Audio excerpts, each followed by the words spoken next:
हमारी पृथ्वी की उत्पत्ति लगभग 4.54 अरब वर्ष पहले मानी जाती है, परंतु हमारी पृथ्वी के बिगड़ते वातावरण और जीवन की अनुकूलता पर आने वाले संकटों के कारण मानव अन्य ग्रहों पर भी जीवन की संभावनाओं की तलाश में प्रयास करता रहा है। मंगल की सतह के अनसुलझे और रहस्यमयी तथ्यों को सुलझाने के बाद अब हम बढ़ चले हैं शनि ग्रह के सबसे बड़े और हमारी आकाश गंगा के दूसरे सबसे बड़े उपग्रह की ओर। जी हाँ, हम बात करने जा रहे हैं टाइटन नामक उपग्रह की। 25 मार्च सन 1655 ईस्वी में डच एस्ट्रोनॉमर क्रिश्चियन हाइगेंस के द्वारा हमारे सोलर सिस्टम में एक ऐसा उपग्रह खोजा गया जिसका वातावरण हमारे ग्रह पृथ्वी की तरह घना था। टाइटन का वातावरण 600 किलोमीटर की ऊंचाई तक फैला हुआ है। यह धूल की एक मोटी परत से ढका हुआ है। यदि हम बात करें टाइटन के व्यास की, तो इसका व्यास 5149.46 किलोमीटर है, जो कि हमारी पृथ्वी का लगभग 0.4 गुना है। सन 1980 में वॉयेजर नामक स्पेसक्राफ्ट जब टाइटन की सतह के पास तक पहुंचा, तब हमें यह पता चल सका कि हमारे सोलर सिस्टम का सबसे बड़ा उपग्रह टाइटन नहीं बल्कि गैनीमेड है। जी हाँ, गैनीमेड वही उपग्रह है जो हमारे सोलर सिस्टम के सबसे बड़े ग्रह बृहस्पति के चक्कर लगाता है, जबकि टाइटन हमारे सौर मंडल का दूसरा सबसे बड़ा उपग्रह है। टाइटन शनि ग्रह से 1.2 मिलियन दूर है।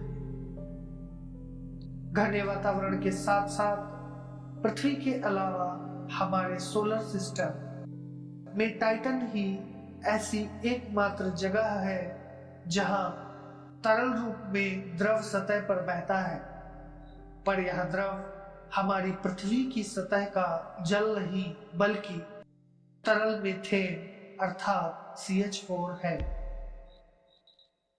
टाइटन पर मीथेन तीनों अवस्थाओं में पाई जाती है। यहाँ मीथेन के ही बादल बनते हैं और मीथेन की ही बारिश भी होती है। यहाँ पर मीथेन की नदियां और झीलें भी मौजूद हैं। यदि हम बात करें टाइटन की सबसे बड़ी नदी की, तो वह 850 मील लंबी है, जिसकी तुलना हम पृथ्वी की नील नदी से भी कर सकते हैं। वहीं यहाँ स्थित सबसे बड़ी झील क्रैंकियन मैरी है। यदि बात करें टाइटन के वातावरण की, तो टाइटन के एटमॉस्फेयर में 95% नाइट्रोजन और शेष 5% में मीथेन, हाइड्रोजन और अन्य तत्व शामिल हैं। टाइटन पर methane gas green house effect पैदा करती है। इसके बावजूद इसकी सतह का तापमान -180 डिग्री सेंटीग्रेड है। टाइटन का आसमान हमारी पृथ्वी की तरह नीला नहीं बल्कि संतरी रंग का धूल से भरा हुआ दिखाई पड़ता है। यहाँ पर हमारी पृथ्वी की तरह ज्वालामुखी भी मौजूद है। टाइटन के ज्वालामुखी वाटर, अमोनिया और मीथेन का एक बहुत ही ठंडा मिक्सचर उगलते हैं। इसीलिए टाइटन के ज्वालामुखियों को आइस वोल्केनोज भी कहा जाता है।